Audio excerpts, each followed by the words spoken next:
and thank you for listening to this episode of the Night Sky Podcast. My name is Billy Newman. And I'm Marina Hansen. And this week we're going to be talking about a few of the upcoming sky watching events that are going to be occurring in the night sky above us for the 4th week of January and part of the 1st week of February too. Yeah, that'll be great.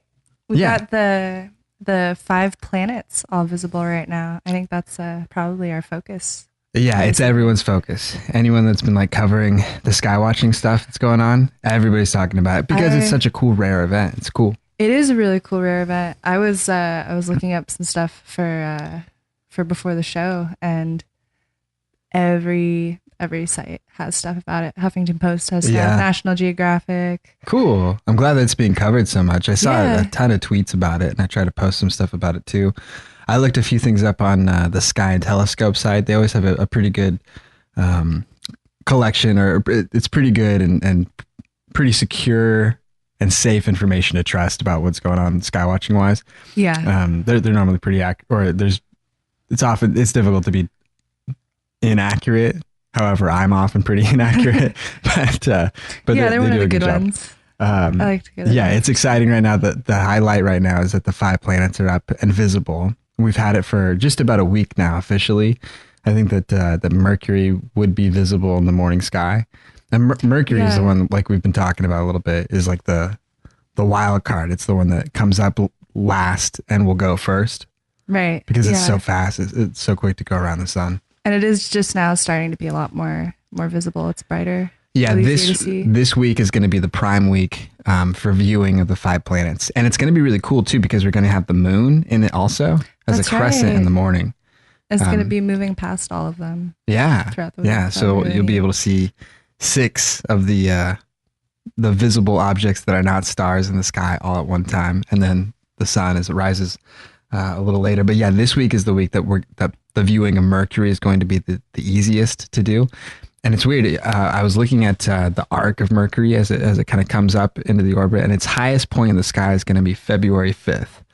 And then after that, I think it starts to drop back off. It'll fade back out, and it's slower than it was like in the winter at the end of December, when it had that really fast rise and set over like the course of 2.5 weeks in the night sky. This one's going to be a little bit slower, and so Venus and Mercury are going to start drifting a little bit closer back toward the horizon line again, closer back toward the sun. But I think Mercury will get there first, maybe at the end of February. Yeah, maybe. I don't know. There's a threshold there. I kind of had my note on about February 23rd. It would be the last date that you'd be able to see Mercury. But I bet technically you could be able to observe it before then. I'm not sure though. Yeah, that seems about right. I think it's roughly a month of time that we have that they're supposed to be all around and potentially visible. Yeah.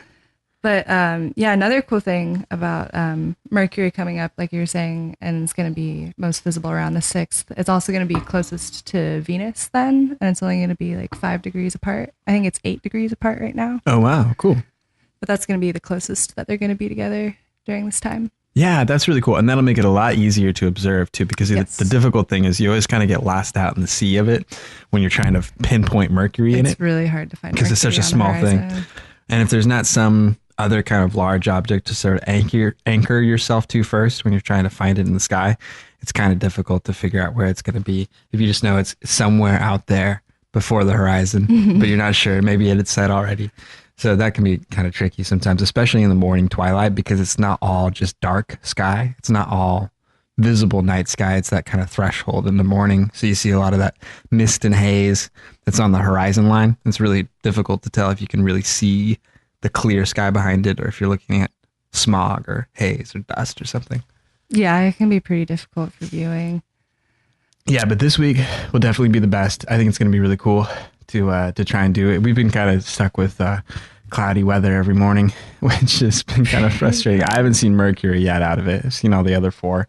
But it's going to be really cool. This week is going to be the best one to do it. It's in prime time now. So I think from January 30th to February 5th is going to be the prime time to be able to view Mercury at its highest point in its arc as it does its morning ascension And then I think like at the end of February, it starts to set back down. Yeah, I think that's right. And then this week as well, we have the moon come in. So I think tonight or tomorrow morning, I should say, the moon's going to be up by Jupiter. Yeah. And then I think tomorrow, the next day, it kind of drops back down toward Mars. Yes. And then into Saturn, and then kind of past Mercury and Venus after that too. So I think like over the next 3 to 4 days, we're going to see the moon in the mix every morning too. Yeah, it'll be cool to watch it move past. Yeah, it will be really cool. I'm excited to try and observe it a little bit. I think it'll be a good thing to check out. Yeah, I want to take our telescope out sometime while the planets are all up.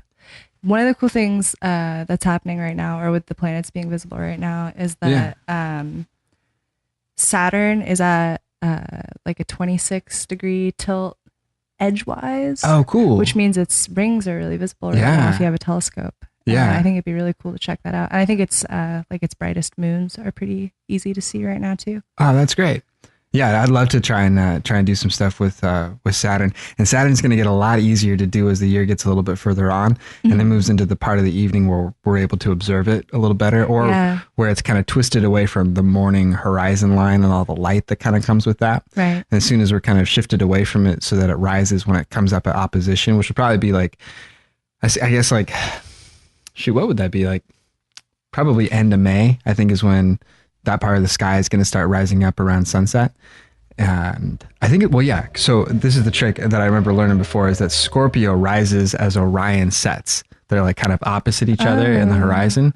And there's part of the mythology is that Orion's chasing, or I think Orion is fighting Taurus, the bull, but Scorpio is chasing Orion. Scary. Yeah, but Scorpio, Orion's out of the way when Scorpio rises, is sort of the thing. And right now, Saturn is in Scorpio. It's going to be staying there for the rest of the year. And so when Orion starts to set is when Scorpio starts to rise in the evening sky. So that'll be when Saturn will be in opposition to us. And that's when, if we went out at like midnight and did telescopes observations of Saturn, they would come out the clearest or the best for us, because it'll be the darkest part of the sky, and it'll be highest up into the sky too. So we'll have the least of a long angle to try and look through. It'll be less atmosphere for us to try and observe Saturn through. But it's really cool that you found out that they're at their tilt right now, because it's like a cycle, right? Yeah. Or I think it's like, what is it, like it's part of Saturn's 27-year orbit. Since it's at a tilt to us, there's some times where the plane of the tilt is tilted toward us, and other times where we'd kind of be edge on to it, and we really wouldn't be able to see it as well. Yeah, there are times that it can barely be seen. Yeah, it's really strange how it's variable like that, and how you kind of have to, or just thinking about it, it's kind of strange, but it's at its axis. And it's cool that we're going to be able to see it now. And I think it's like I don't know, I think it's maybe every 7 years or so. Shoot, I should look that up again. Oh, I'm not sure how our relationship goes with it. But it's cool that we'll be able to see it now. And yeah, we should definitely make we should try to see it. As many attempts as we can to get some observations of it. I think it'd be pretty cool. Yeah, me too. I don't know if it's really any easier or more special right now, this moment, but another cool observation that you can make with binoculars right now is the 4 largest moons of Jupiter. Ooh. They're supposed to be good for looking at right now. Yeah, that'd be cool. Do you know their names? Yeah, I think I remember them. Okay, so the 4 that you can see, these are the 4 that Galileo found with his telescope back. Yeah, and this is kind of what proved or just kind of what followed to prove, that he was kind of on the right track of understanding how solar systems are sort of, how the bodies in solar systems were working against each other. But for Jupiter, the moons are, I think it's Ganymede, Callisto, Io, and Europa. Are the 4 that we can see. And then there's tons more that are out there that are of smaller sizes. I think there were I think for the longest, or I think, what was it, up through like the 70s, I had this old textbook from the 60s or 70s, and it said that there were 16 moons. And then I had another textbook from the 1980s that said there were 72 moons. And then like another textbook from the 2000s that said there were more than 100 moons. So they kind of, so I think it's just Jesus however Christ. far the threshold goes down that they're going to accept like how big of an object it is that they accept as being a named moon. Probably just Right. other astronomers trying to say that they have a name of a thing that's out there that they found and tracked. But yeah, there's a bunch of moons that are in the orbit of Jupiter there. I think Jupiter actually even has rings. They're really faint and they're not as Oh. visible. A lot of the planets do. It's actually unusual for a planet to not have some type of ring. Much of the time it's not as visible as what we see with Saturn because that's such a big rocky ring. Like Uranus and Neptune, I think. Or wait, which one is it? I think they both have subtle rings, but I think they're like difficult to see. as it would be. But Interesting. Jupiter, I think, does have rings around it. I think that's kind of where a lot of these larger bodies that are now being cataloged as Some of moons are those coming from. moons. Yeah, but the big ones that we see when you look into any telescope, really, it's really cool. In fact, there's actually reports of, I don't know if it's true or not, but there's reports of before Galileo seeing the moons in the telescope, of natives seeing a moon around Jupiter with the naked eye. Oh, really? There's old reports well before Galileo saying that there are 4 bodies that circled Jupiter. How interesting. Yeah, really strange. So I don't know. It's like thought that they saw it with the naked eye, or it's thought that they found some other way to see it. Wow.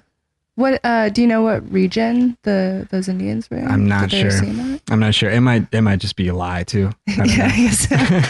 That'd be really interesting though. I wonder, because there are, like we see now, I mean, it's really different now Yeah. with all the buildings and cities that we have built up, but there are still areas now where you can go and it's a lot darker and there's a lot more that you can see. So Yeah. I wonder if maybe they were just in the right place. I've at the heard right that if time. you have impeccable vision, really, really, really good vision, and good night vision on top of that, you can see that there are observable dots around Jupiter. I don't know how you do it though. I don't have that good of That'd vision. be pretty incredible. I don't. Just Yeah. look up into the sky by Yeah. yourself and just see that. There's other reports too of like I think like Sirius having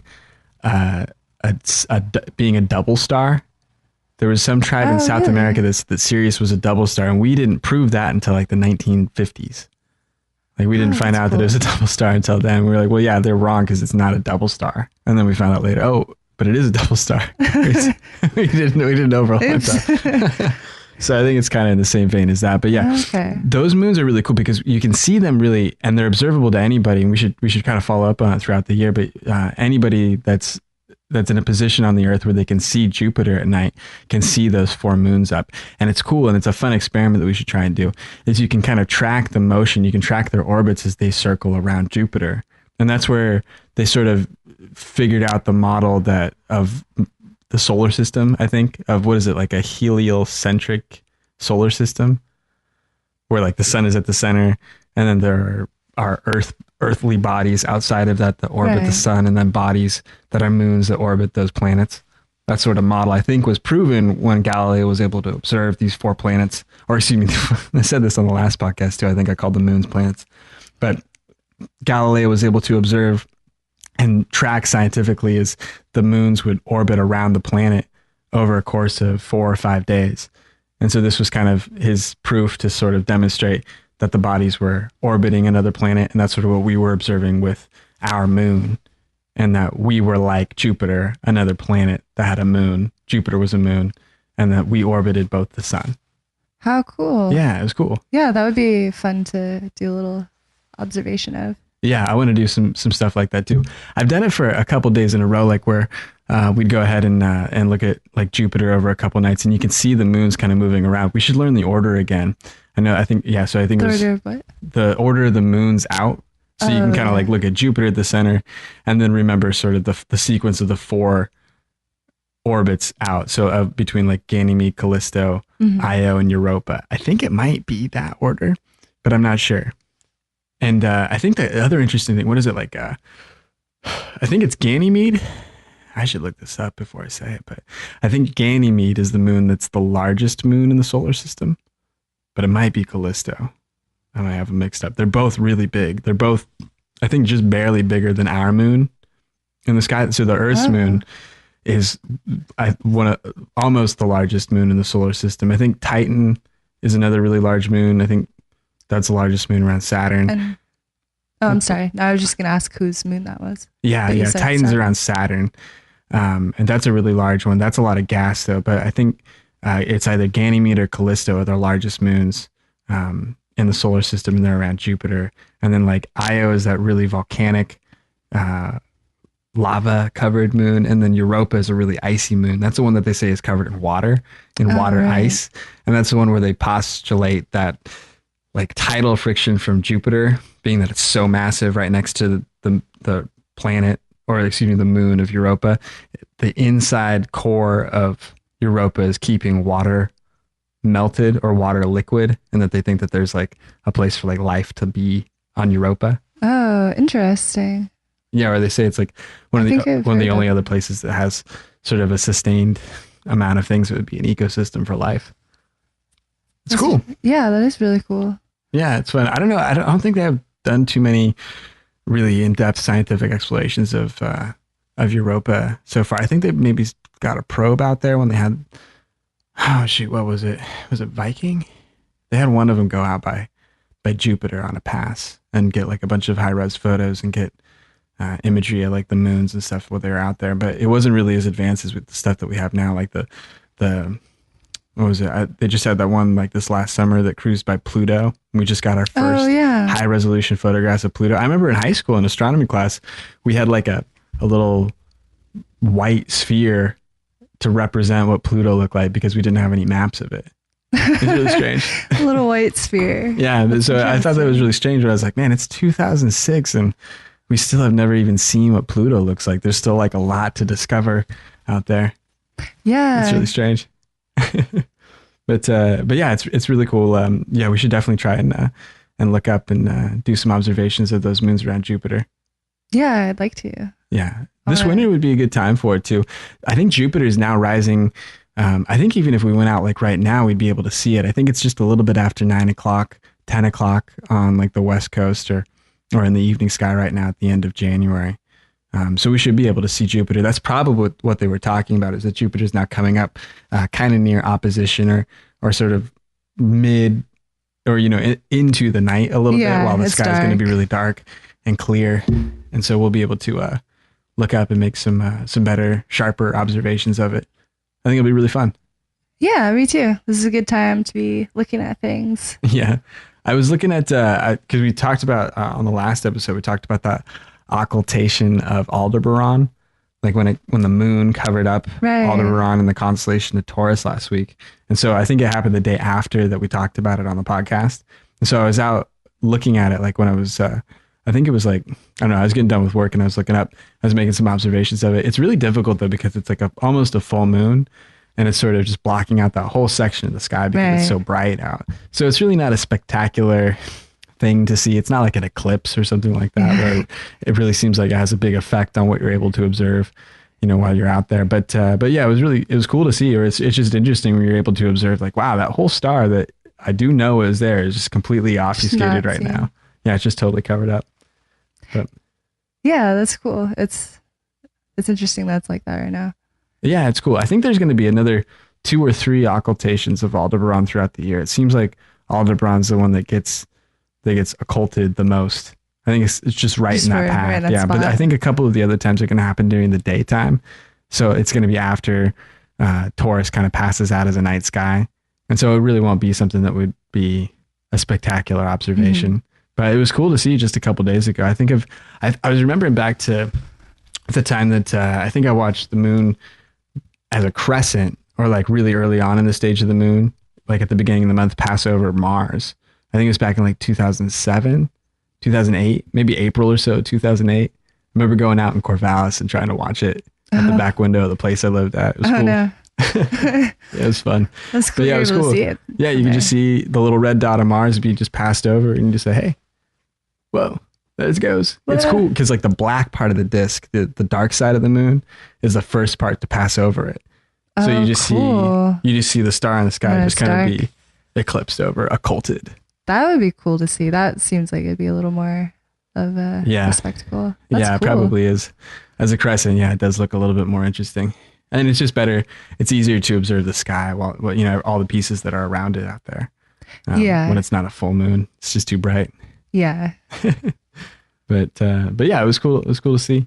So I think that wraps up just about everything for this episode of the Night Sky Podcast. Hopefully everybody gets to go out and make a good observation of the 5 planets and the moon up in the sky during this next week of the night sky, the morning sky, I should say. And I guess for myself and on behalf of Marina Hanson, my name is Billy Newman, and thank you for listening to this episode of the Night Sky Podcast.